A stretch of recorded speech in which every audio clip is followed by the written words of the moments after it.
sa kusina ng munting tahanan, lumalaban sa init ng kalan. May hawak na sandok at kamera, pinapakita ang pusong may saya.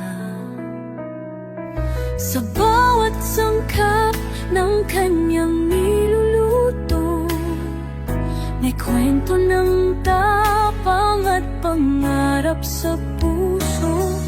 Sa bawat biyahe ng kanyang paglalakbay, inaabot ang bituin sa kabila ng lumbay.